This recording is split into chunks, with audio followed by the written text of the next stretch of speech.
Hustisya ang panawagan og singgit sa pamilya sa lalaking napusilan patay Hulyo 28 to 2024 sa SMC Village 2, Purok Bualan, Barangay Tumbler, Jansan. Kahinunumang gila ang biktima nga si Roger De La Rosa, 49 anyos, nga residente sa mga lugar. Asa gipusil sa mga suspect nga paspas na kasibat palayo sa lugar asa nahitabo ang insidente. Handom sa asawa sa biktima nga dali mahatagan og kasulbaran ng krimen ug mapanubag ang mga responsable sa pagpatay sa iyang bana. Ilan lang ang naong pero wala na ilan ang pangalan. Dili nakalalis, mga kauban ra namo dira sa sulod. Manubag yun sila sa hustisya. Pangayon yun namo ang hustisya sa pagpatay nila sa akong bana. Una nang gibutsyag sa pamilya na De La Rosa nga away sa luna ang nahimong rason sa pagpatay sa biktima.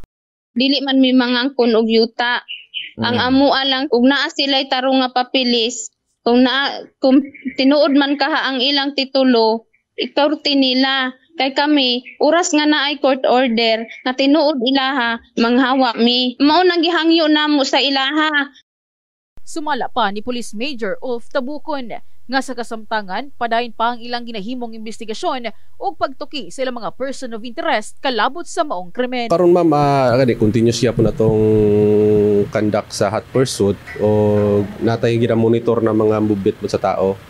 However, gina-take pa na ito na possible na basi kay ilahi magud ma'am ang ipanghatag ng mga tao. At least gina-monitor sa natong movement nila kung matimingan na to, at least makakuha na to ma'am. Gihingos ganosab sa kapulisan nga isolated ang maong kaso, rason nga walay angay ikabalaka ang publiko, ilabi na ang mga nanimuyo dool sa maong lugar. Yes ma'am, kay tungod sa land conflict man siya o layo-layo po siya sa atuang sa sentro. So consider na to siya ma'am as isolated case.